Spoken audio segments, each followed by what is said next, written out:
Kepolisian Resor Rokan Hilir mengungkapkan motif di balik pembunuhan mandor kebun sawit yang dilakukan oleh satu keluarga di Kepenghuluan Sei Meranti, Kecamatan Tanjung Medan, Kabupaten Rokan Hilir, Riau.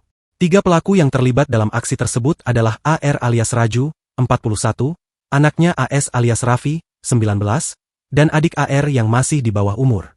Pembunuhan tersebut dilatar belakangi oleh sakit hati setelah pelaku dituduh mencuri buah sawit.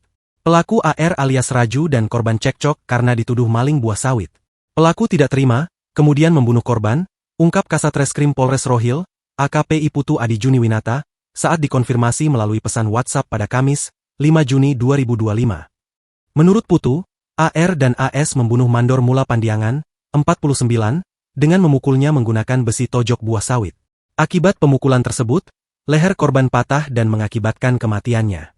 Untuk menghilangkan jejak, mayat korban dimasukkan ke dalam karung bekas pupuk dan kemudian ditenggelamkan ke dalam parit galian eskavator.